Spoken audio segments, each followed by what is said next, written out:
जय श्री हरि विष्णु। लोह जंग की कथा।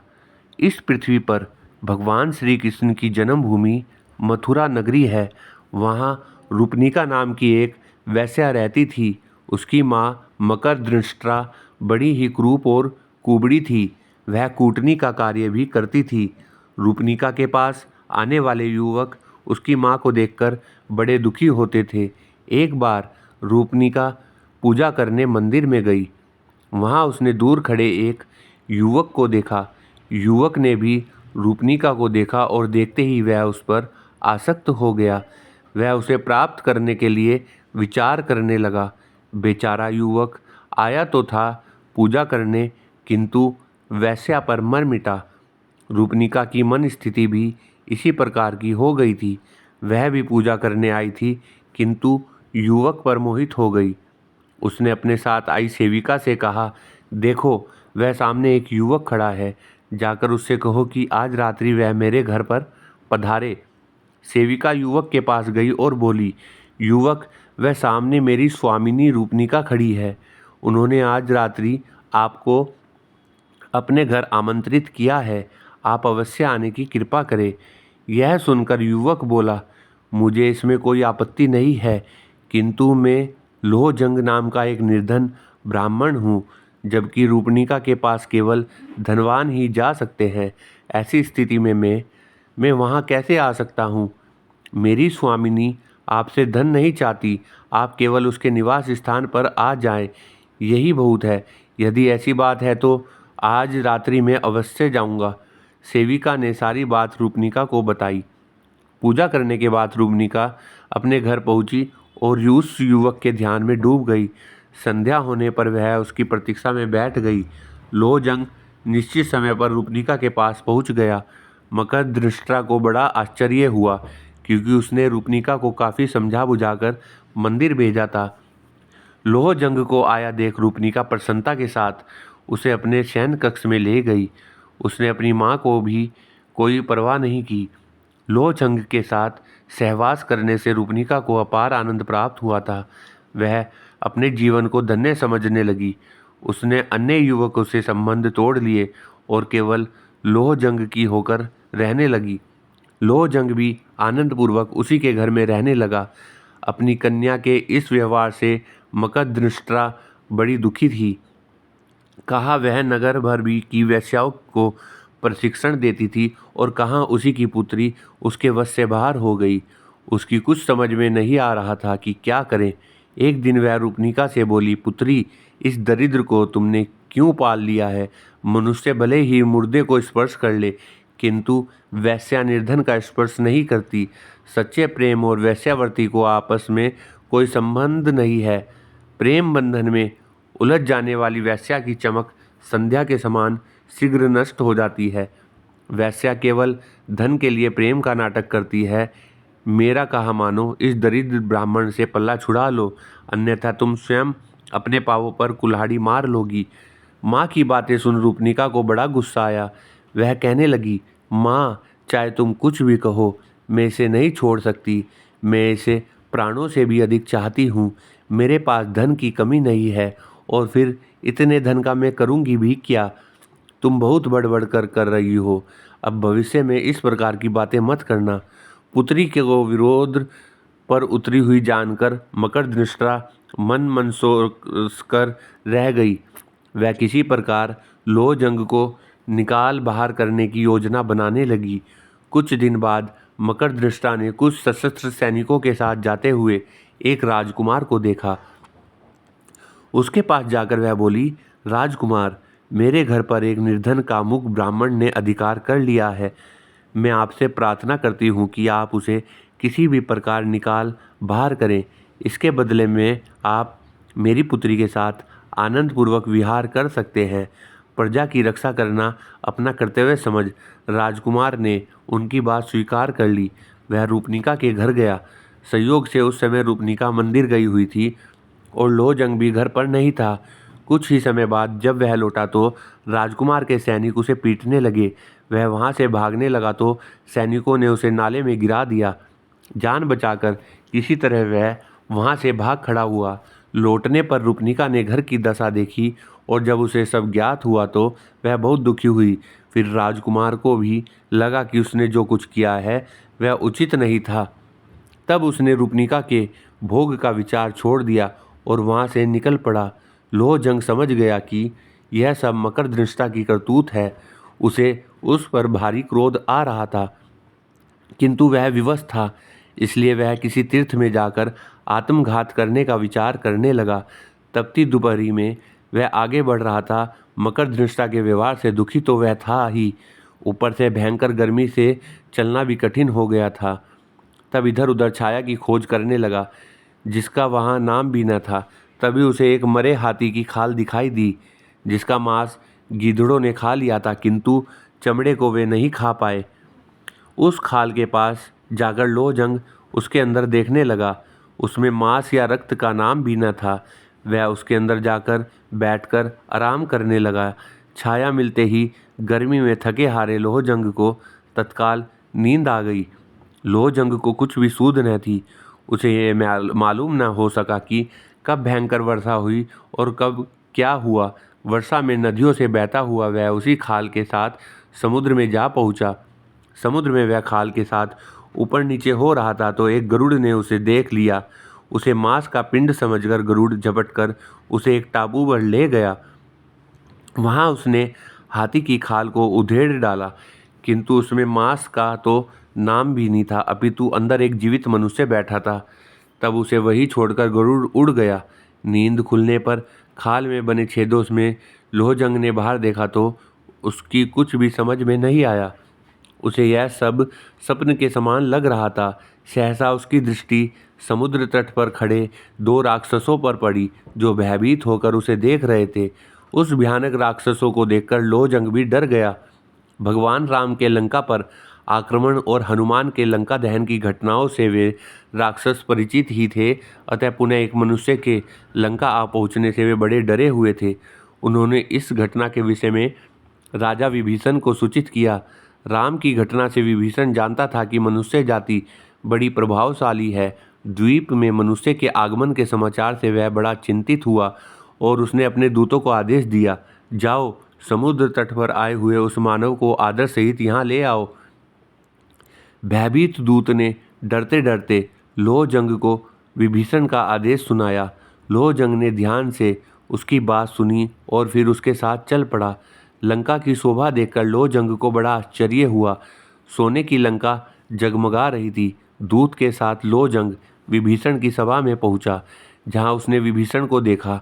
विभीषण ने ब्राह्मण समझकर लोहजंग का समुचित सत्कार किया और उसका परिचय जानने के लिए पूछा, ब्राह्मण देवता, आप कौन हैं? आपका यहाँ आगमन कैसे हुआ? लोहजंग सरासर झूठ बोल गया। मैं मथुरा निवासी एक कुलीन ब्राह्मण हूँ। अपनी दरिद्रता से दुखी होकर मैंने निराहार रहकर भगवान विष्णु की तपस्या की। तब भगवान ने स्वप्न में दर्शन देकर मुझसे कहा, पुत्र तुम लंका नरेश विभीषण के पास जाओ, वह मेरा परम भक्त है, वह तुम्हें मुंह मांगा धन देगा। मैंने भगवान से कहा, मैं विभीषण के पास पहुँचूंगा कैसे? कहा, राजा विभीषण कहाँ मैं, तुम शीघ्र जाओ, तुम्हारी भेंट विभीषण से होगी। भगवान बोले। इसके बाद जब मेरी नींद खुली तो मैंने स्वयं को इस द्वीप पर पाया। इससे अधिक मुझे कुछ मालूम नहीं है। विभीषण समझता था कि कोई साधारण व्यक्ति वहां नहीं पहुंच सकता, अतः उसने लोहजंग को कोई महान ब्राह्मण समझकर उसकी बातों पर विश्वास कर लिया। उसने लोहजंग से कहा, मैं आपकी मनोकामना अवश्य पूर्ण करूंगा। विभीषण ने उसके रहने की सुंदर व्यवस्था कर दी। लोहजंग सुखपूर्वक लंका में रहने लगा। विभीषण ने पहले एक गरुड़ लोहजंग को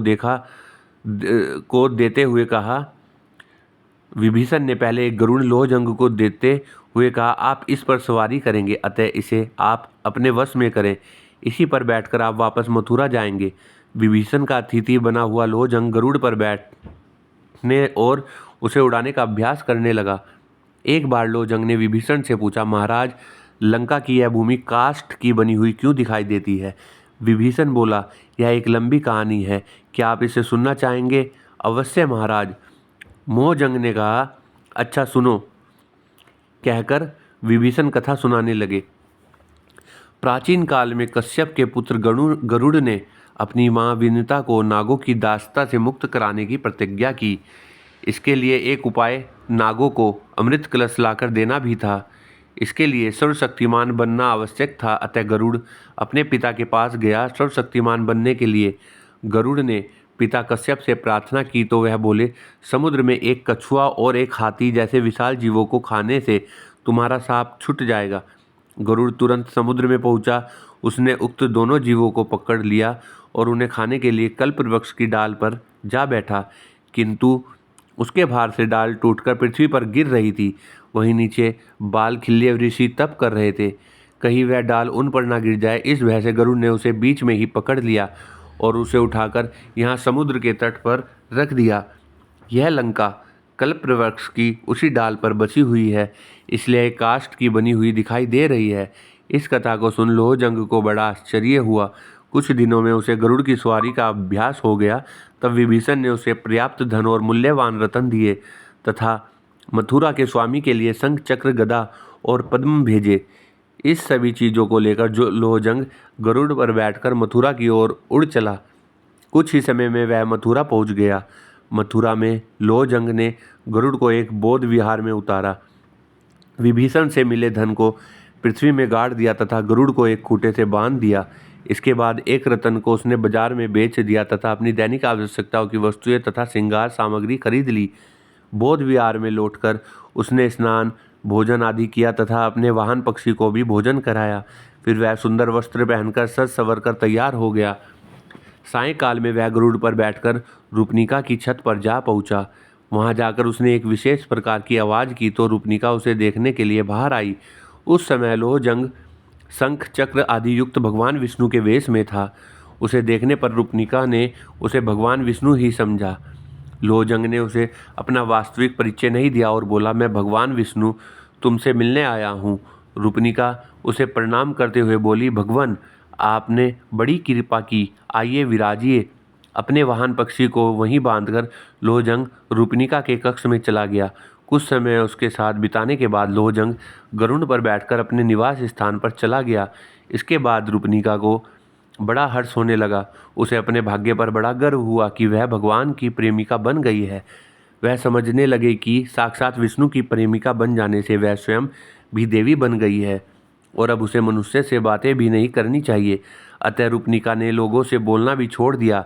वह अंदर ही पर्दे में रहने लगी। उसके इस व्यवहार से उसकी माँ को आश्चर्य होना स्वाभाविक ही था। इसका कारण जानने के लिए माँ ने पुत्री से पूछा, बेटी तुमने बोलना क्यों छोड़ दिया है? माँ द्वार बार बार पूछे जाने पर रूपनिका ने सारी बातें उसे बता दी। कूटनी माँ को पहली पुत्री की बात पर विश्वास न हुआ, किंतु जब रात्रि में लोहजंग गरुड़ पर बैठकर पुनः आया तो उसने स्वयं देख लिया, अतः उसे विश्वास करना ही पड़ा। दूसरी प्रातः कूटनी पर्दे की ओर से पुत्री से बोली, बेटी तू तो भगवान की कृपा से देवी बन गई है। मैं तेरी माँ हूँ, मेरा जीवन भी सफल कर दे। रूपनिका कुछ न बोली तो माँ ने पुनः कहा, बेटी मैं बूढ़ी हो गई हूँ, अब मुझे संसार का कोई मोह नहीं रहा। मैं इस शरीर से स्वर्ग जाना चाहती हूँ, इसके लिए तू भगवान से मेरी सिफारिश कर दे। रात्रि में लोहजंग के आने पर मकर दृष्टा ने उससे भी इसी प्रकार की प्रार्थना की। इस पर लोहजंग रूपनिका से बोला, तुम जानती हो तुम्हारी माँ पापी है, उसका इस शरीर से स्वर्ग जाना संभव नहीं है। एकादशी को स्वर्ग द्वार खुलने पर पहले शिव के गण वहाँ प्रवेश करते हैं। यदि तुम्हारी माँ शिव के गणों का वेश बना ले तो हो सकता है कि उसे भी प्रवेश मिल जाए। इसके लिए हमें क्या करना होगा? रूपनिका ने पूछा। उसका सिर 5 जगह से मुंडवाकर 5 चोटियाँ रखनी होगी, गले में हडिया की माला पहनानी होगी तथा आधे शरीर में काजल और आधे में सिंदूर पोतना होगा, तभी उसे शिवगणों में मिलाया जा सकेगा।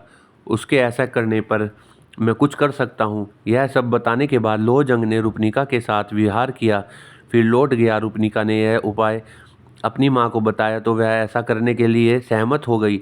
एकादशी के दिन उसने नाई को बुलवाया और लोहजंग के बताए अनुसार सिर मुंडवाकर तैयार हो गई तथा रात्रि होने की प्रतीक्षा करने लगी। यथा समय लोहजंग वहाँ आया। उसने रूपनिका के साथ रमन किया। इसके बाद जब वह जाने लगा तो रूपनिका ने अपनी माँ को उसके साथ भेज दिया।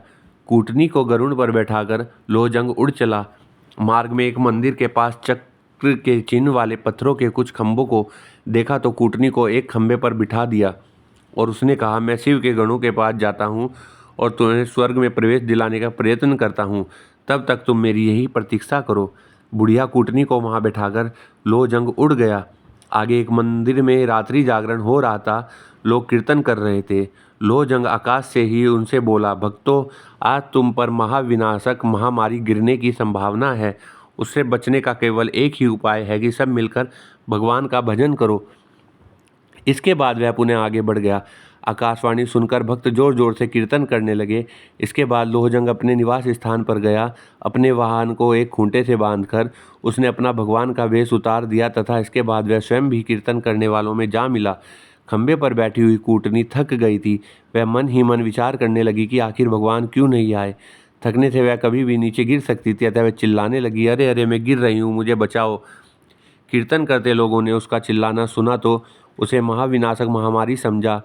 अतः वह बोले, नहीं नहीं, मत गिरो, महामारी न गिर पड़े। इस भय से मथुरा के लोग सारी रात भयभीत बने रहे। प्रातःकाल राजा और प्रजा सभी ने उस खंबे पर कूटनी को बैठा पाया तो उन्हें बड़ा आश्चर्य हुआ। उसे पहचान कर लोग अपनी हंसी रोक न पाए। इस सूचना के मिलने पर रूपनिका भी वहां आई। अपनी माँ को इस स्थिति में देख वह आश्चर्य में डूब गई। किसी प्रकार कूटनी को खंबे से नीचे उतारा गया। पूछने पर उसने अपने साथ बीती सारी घटनाओं लोगों को कह सुनाई। लोगों ने इसे सिद्ध पुरुष द्वारा किया गया एक मजाक समझा। सभी कहने लगे, इस कूटनी ने कई युवकों को ठगा है। चलो, आज कोई इसे ठगने वाला भी मिल गया। निश्चय ही वह कोई पहुंचा हुआ व्यक्ति होगा। इस घटना से राजा का भी अच्छा विनोद हुआ। अतः उसने घोषणा कर दी कि इस कूटनी को दंड देने वाला हमारे सामने आ जाए, उसे सम्मानित किया जाएगा। घोषणा होने पर लोहजंग राजा के सामने आ गया। उसने विभीषण द्वारा दिए शंख चक्र आदि उपहार भी राजा को सौंप दिए। इसके बाद लोहजंग का सम्मान किया गया और उसकी शोभा यात्रा निकाली गई। चारों ओर उसकी चर्चा होने लगी। राजा ने रूपनिका को वेश्यावृत्ति से मुक्त कर दिया। लोहजंग ने कूटनी से अपने अपमान का बदला ले लिया और फिर वह सुखी एवं समृद्ध जीवन बिताने लगा।